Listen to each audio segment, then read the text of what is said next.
ಮಳೆ ಬಂತು. I think it's time to run. Camera ಒದ್ದಾಗತ್ತೆ,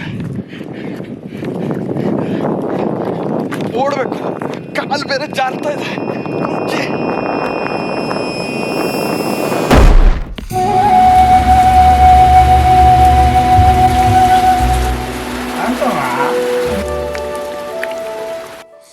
ಏನು ಗೊತ್ತಾ ಜಪಾನೀಸ್ ಕಥೆ?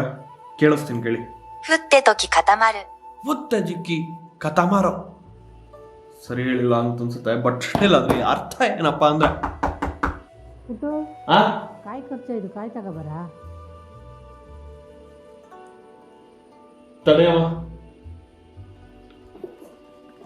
ಕಾಯಿ ತರ್ಬೇಕಂತ. ತೆಂಗಿನಕಾಯಿ. ರೈನ್ ಹಾರ್ಡನ್ಸ್ ದ ಅರ್ತ್ ಅಂದರೆ ಮಳೆ ಭೂಮಿಯನ್ನು ಗಟ್ಟಿ ಮಾಡತ್ತೆ ಅಂತ ಅರ್ಥ. ಈಗಾದೆ ಇಲ್ಲಿ ಯಾಕೆ ಬಂತಪ್ಪ ಅಂತ ನೀವು ಯೋಚನೆ ಮಾಡ್ತಾ ಇದ್ದರೆ, ಈ ಕುಂಬಳಕಾಯಿ ಸೀರೀಸ್ನ ಮೊದಲ ಎಪಿಸೋಡ್ ನನ್ನ, ಮಳೆಯ ಮತ್ತು ಭೂಮಿಯ ಮಧ್ಯೆ ನಡೀತಾ ಇರೋ ಯುದ್ಧದ ಕತೆ. ಈ ಯುದ್ಧಕ್ಕೆ ನಾಂದಿ ಹಾಡಿದ ವ್ಯಕ್ತಿ ಸುಂದರ್ ಲಾಲ್. ಆ ಸುಂದರ್ ಲಾಲ್ ಯಾರಪ್ಪ ಅಂದರೆ, ಸುಮಾರು 50 ವರ್ಷದ ವಯಸ್ಸು, ಬಾಯಲ್ಲಿ ಬೀಡಿ, ತಲೆ ಮೇಲೆ ಟೋಪಿ, ಹಿಂದ್ಗಡೆ ಬ್ಯಾಗು, ಮೈ ಮೇಲೆ ಜಾಕೆಟು. ಸುಂದರ್ ಲಾಲ್ ನನಗೆ ಸಿಕ್ಕಿದ್ದು ಹಿಮಾಲಯದಲ್ಲಿ ಟ್ರಕ್ಕಿಂಗ್ ಮಾಡ್ತಾ ರಿವರ್ ಕ್ರಾಸಿಂಗ್ ಮಾಡ್ತಾ ಇರಬೇಕಾದ್ರೆ.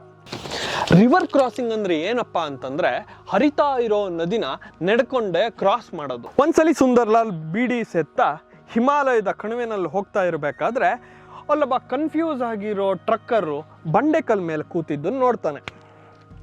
ಆ ಟ್ರಕ್ಕರ್ರೇ ನಾನು, ಅನಂತ್ ಚಂದ್ರ. ಅವನು ನಾನು ನೋಡ್ದ, ಕ್ಯಾ ಹುವಾ ಅಂತ ಕೇಳ್ದ.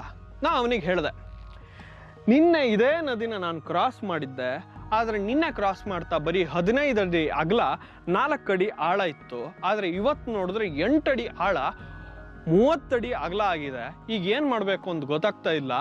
ನದಿಯ ಆ ಕಡೆ ಒಂದು 4 ಕಿಲೋಮೀಟ್ರಲ್ಲಿ ನನ್ನ ಪಾರ್ಟ್ನರ್ಸ್ ಎಲ್ಲ ಕಾಯ್ತಾ ಇದ್ದಾರೆ. ಮಳೆ ಬರೋ ಹಂಗಾಗಿದೆ, ನನಗೆ ಭಯ ಆಗಿದೆ, ಸುಸ್ತಾಗಿದೆ, ಕನ್ಫ್ಯೂಸ್ ಆಗಿದೆ ಅಂದ. ಅವ್ನು ನಾನು ನೋಡ್ದ, ನಗಾಡ್ದ. आओ मेरे साथ हम ऊपर से चलेंगे ಅಂದ. ನಂಗೆ ಕನ್ಫ್ಯೂಸ್ ಆಯಿತು, ಏನದು ऊपर से चलेंगे ಅಂತ ಕೇಳಿದೆ. ಅವನು ಎಕ್ಸ್ಪ್ಲೇನ್ ಮಾಡ್ದ, ನಾವು ಈ ಬೆಟ್ಟನ ಹತ್ತಬೇಕು, ಬೆಟ್ಟದ ತುದಿನಲ್ಲಿ ಇದೇ ನದಿ ಸಣ್ಣಕ್ಕಾಗಿರುತ್ತೆ, ಅಲ್ಲಿ ಕ್ರಾಸ್ ಮಾಡಬೇಕು, ಮತ್ತೆ ಬೆಟ್ಟ ಇಳಿಬೇಕು, ಮುಂದೆ ಸಾಗಬೇಕು ಅಂದ. ನನಗೆ ಫಸ್ಟ್ ಆಫ್ ಆಲ್ ಸುಸ್ತಾಗಿದೆ, ಏದುಸಿರು ಬಿಡುತ್ತಾ ಬೇರೆ ಯಾವುದೋ ಗತಿ ಇಲ್ಲ ಅಂತ ಅವನಿಂದ ಹೊರಟೆ. ಅದು ನೋಡಿದ್ರೆ ಸಾವಿರಾರು ಬಂಡೆಕಲ್ಲನ್ನು ಹತ್ಕೊಂಡು ಹೋಗೋ ಜಾಗ. ಮನುಷ್ಯ ಮತ್ತು ಕತ್ತೆ ಬಿಟ್ಟರೆ ಬೇರೆ ಯಾವ ಕನೆಕ್ಟಿವಿಟಿನೂ ಇಲ್ಲದೆ ಇರೋ ಜಾಗ. ಇವೆಲ್ಲದ್ರ ಜೊತೆಗೆ ಕಾನ್ಸ್ಟೆಂಟಾಗಿ ಮೇಘ ಸ್ಫೋಟ ಆಗತ್ತೆ, ನಾವು ಬೇಗ ಮನೆ ಸೇರ್ಕೊಳ್ಬೇಕು, ಬೇಗ ಬಾ ಅಂತ ಹೇಳ್ತಾನೆ. ಇವೆಲ್ಲ ಸೇರಿ ಯಪ್ಪ ಇಲ್ಲೂ ಮಳೆ ಬರಂಗೆ ಆಗ್ತಾ ಇದೆ.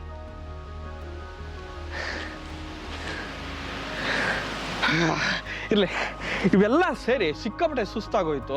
ಸ್ವಲ್ಪ ಆಕ್ಸಿಜನ್ ಕಡಿಮೆ ಆದಂಗಾಯ್ತು, ಪಲ್ಸ್ ರೇಟು ಜಾಸ್ತಿ ಆದಂಗಾಯ್ತು, ಸುಸ್ತಾಗ್ಬಿಟ್ಟೆ. ಮೇ ತಕ್ ಚುಕಾ ಹೂಂ ಭಯ್ಯ, ಮೇರೆ ಕೋ ನಹೀ ಆ ಸಕ್ತಾ ಹೂಂ ಅಂತೇನೇನೋ ಕನ್ನಡ, ಇಂಗ್ಲೀಷು, ಹಿಂದಿ ಎಲ್ಲ ಮಿಕ್ಸ್ ಮಾಡಿ ಅವನಿಗೆ ಹೇಳಿ ಬಂಡೆ ಕಲ್ ಮೇಲೆ ಕೂತ್ಬಿಟ್ಟೆ. ಅವನು ನನ್ನ ಹತ್ರ ಬಂದ, ಅವನ ಬ್ಯಾಗಿಂದ ಒಂದು ನೀರು ಬಾಟ್ಲನ್ನ ತೆಗೆದು ಸ್ವಲ್ಪ ಸುಧಾರಿಸ್ಕೊ ಅಂದ. ಇದ್ರ ಜೊತೆಗೆ ಅವನ ಬ್ಯಾಗಲ್ಲಿ ಏನೋ ಒಂದು ಬಾಕ್ಸ್ ಇತ್ತು. ಆ ಬಾಕ್ಸನ್ನ ನಾನು ಓಪನ್ ಮಾಡಿ ಅದ್ರ ಒಳಗಡೆ ಒಂದು ಸ್ವೀಟ್ ಇತ್ತು. ಆ ಸ್ವೀಟನ್ನು ನಾನು ಕೊಟ್ಟ. ಆ ಸ್ವೀಟನ್ನು ತಿಂತ ಏನಿದು ಅಂತ ಕೇಳಿದೆ. ಅಲ್ಲಿಂದ ಶುರು ಆಯಿತು ನೋಡಿ ಕುಂಬಳಕಾಯಿ ಕತೆ. ಅವನ ಡಬ್ಬದಲ್ಲಿದ್ದಿದ್ದು ಈ ಬೂದ ಕುಂಬಳಕಾಯಿಂದ ಮಾಡಿರೋ ಆಗ್ರಾ ಪೇಟ ಅನ್ನೋ ಸ್ವೀಟ್. ತುಂಬ ಚೆನ್ನಾಗಿತ್ತು. ತಿಂದೆ, ಸಿಕ್ಕಾಪಟ್ಟೆ ಶಕ್ತಿ ಬಂತು. ಆರಾಮಾಗಿ ಬೆಟ್ಟ ದಾಟಿದೆ, ಮುಂದೆ ಬಂದೆ. ಆ ಹಾದಿನಲ್ಲಿ ಅವನು ಎಷ್ಟು ನನಗೆ ಕುಂಬಳಕಾಯಿ ಬಗ್ಗೆ ಕತೆ ಹೇಳ್ದ ಅಂತಂದರೆ, 3500 ಕಿಲೋಮೀಟ್ರ್ ಹಾರ್ಕೊಂಡು ಮನೆಗೆ ಬಂದರೂ ಕೂಡ ನನಗೆ ತಲೆ ಒಳಗಡೆ ಹಿಮಾಲಯ ಇಲ್ಲದೆ ಬರೀ ಕುಂಬಳಕಾಯೇ ತುಂಬಿಕೊಂಡಿದೆ.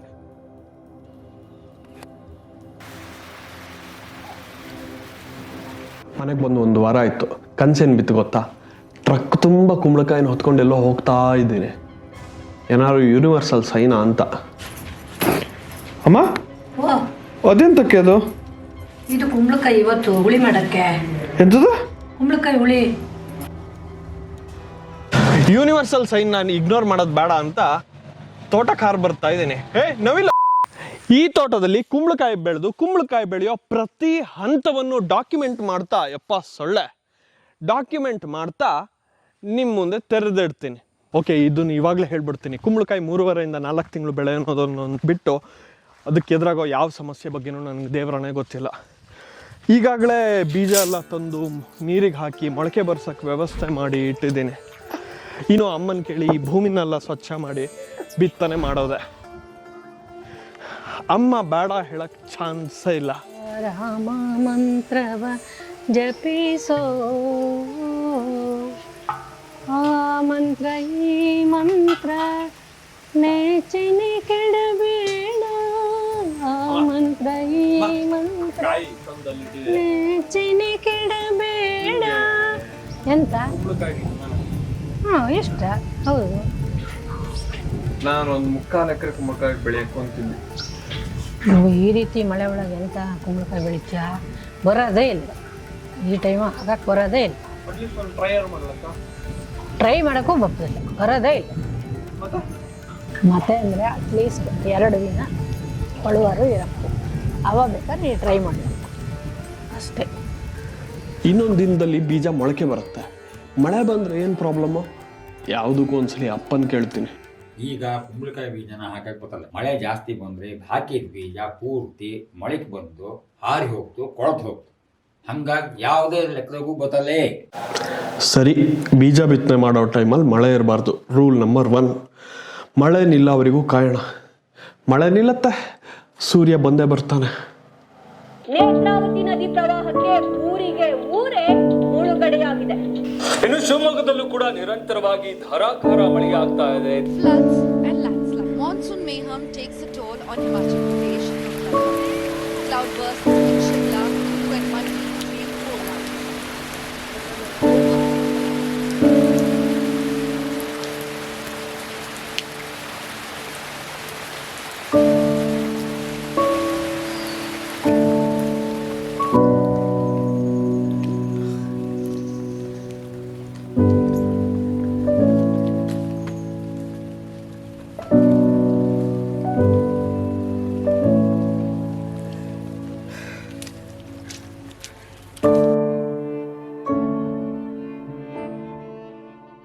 ನೋಡು, ನಿಂಗಾಗಿ ಅಗೇನ್ಸ್ಟ್ ಆಲ್ ಆಡ್ಸ್ ಹೋರಾಡ್ತಾ ಇದ್ದೀನಿ. ನೆನ್ಪಿಟ್ಕೋ, ನಿನಗಾಗಿ ನಾನು ಜೀವ ಬೇಕಾದರೂ ಕೊಡ್ತೀನಿ. ಆದರೆ ನೀನು ನನಗೆ ಮಾಡಬೇಕಾಗಿರೋದು ಒಂದೇ, ನನ್ನ ಕೈ ತುಂಬ ಕುಂಬಳಕಾಯಿ ಕೊಡು. ಮಳೆ ನಿಂತಿದೆ, ಭೂಮಿನ ಸ್ವಚ್ಛ ಮಾಡಿ ಬರ್ತೀನಿ. ನಿನ್ನ ಮನೆ ಸೇರುವಂತೆ.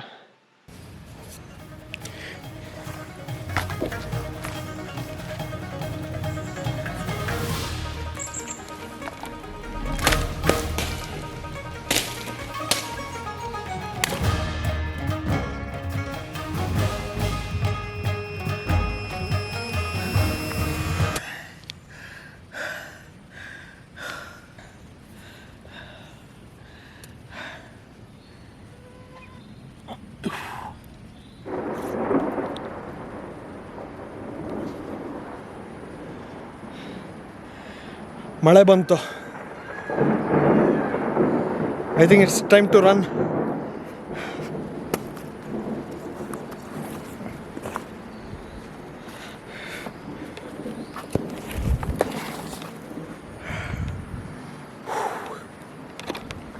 ಓಡಬೇಕು, ಕಾಲು ಬೇರೆ ಜಾರ್ತಾ ಇದೆ.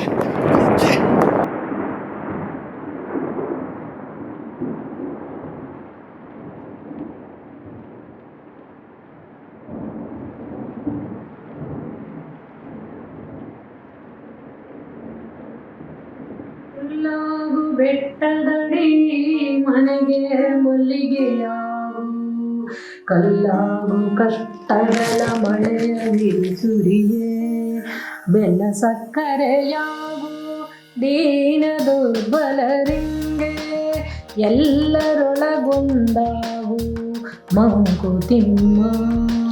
ಅಮ್ಮ, ಓ, ನಾನು ಯಾರ ಮಾತು ಕೇಳದೆ ಕುಂಬಳಕಾಯಿ ಹಾಕಿದ್ದೆ.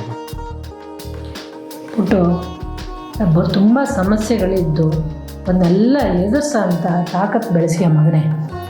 ಓಕೆ.